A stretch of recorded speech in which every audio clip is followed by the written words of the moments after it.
Okay, magandang araw sa lahat 'no.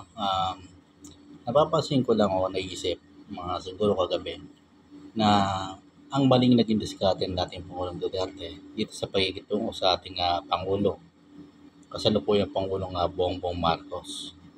So ano 'yun, una binastos niya, inaway niya.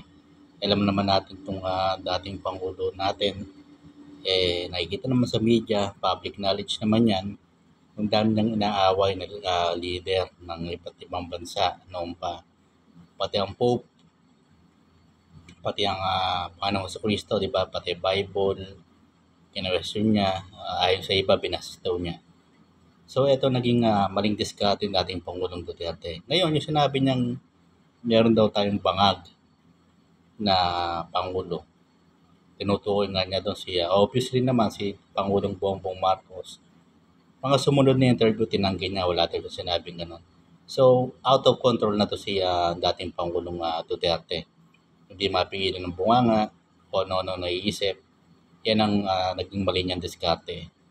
Pangalawa, yan ang una. Pangalawa, yung mga dati niyang kinasangkot ang kaso. Maling diskarte. Alam niya palang meron siyang kakaharapin na kaso na tulad yung PhilHealth bubuksan, yung anomaly dyan, yung saan ano nangyari sa pondo nan, um, yung si Michael Yang ba yun, yung nakadikit sa kanya, na-check na businessman na nag-supply ng malaking halaga ng hospital equipment tulad ng face mask, mga ganyan. Yung capital naman niya, hindi siya pwede talaga maging korporasyon sa liit ng capital ng kanyang kumpanya. Mas malaki pa yung kinita niya. Tapos yung mga ikinasa kanya ni dating Senator Antonio Trillanes, yung plunder, yung mga government projects, sa graft.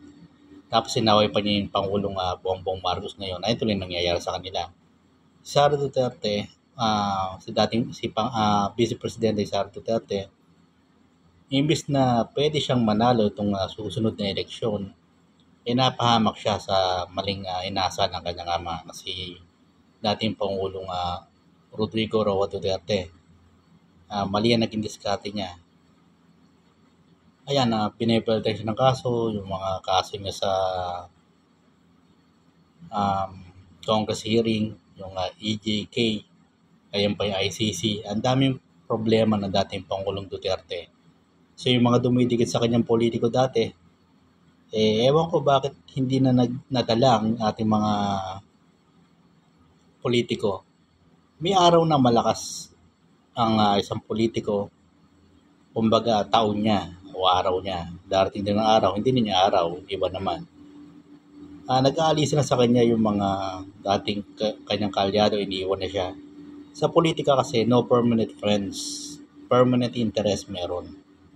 So, ayun dapat na naisip ng ating mga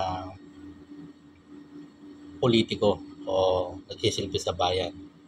Ito pa naging problema ito pang problema sa gobyerno natin.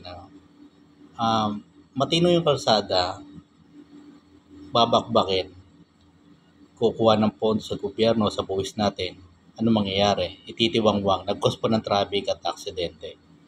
So, saan napupunta yung ating buwis? So, ayan yung nagiging mali ng ating yung ibang public servant natin. May mga magagaling naman, may mga tumutupad naman sa kailang sinumpang tungkulin, wala naman tayong problema dyan. Siyempre, hindi naman lahat ng politiko masama o corrupt. So, ano nagiging problema sa ating gobyerno? Walang permanente. So, bitay na siguro ang Panginoon Diyos kaya nangyayari yan. Para hindi mabuso ang kahit sinong politiko o public servant, lalo-lalo ng maging Pangulo ng bansa. So, dapat ang inisip ng mga politician natin, magsilbi sa bayan. Alam kong kaya nagiging imposible sa isip ng mga mamayan natin yan. Kasi nga, wala nakikita silang role model. Kung karamihan ng politiko, role model, tumutupad sa kanilang sinumpang tungkulin, maniniwala talaga ang tao, madaling maniwala. Kaso, um, kalimitan kasi corrupt, tuloy nagiging tingin na sa kanila ng mga taong bayan. So, ayan na naging problema ni dating Pangulong Duterte. Yung bad image niya, inaway pa niya ng kalyado ng kanyang anak na si Pangulong Bongbong Marcos, ng ating Vice President Sara Duterte. Ayan tuloy nangyayari. At dami ang inaway. No, yung daw hindi niya kaway, inaway pa niya. Naging kaway niya tuloy. So, ayan lang ang maikling opinion, reaction ko sa nangyayari sa politika natin.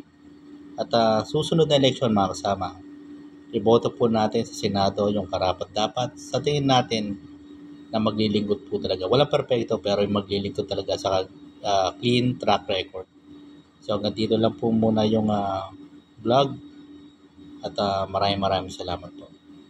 Ingat po ang lahat.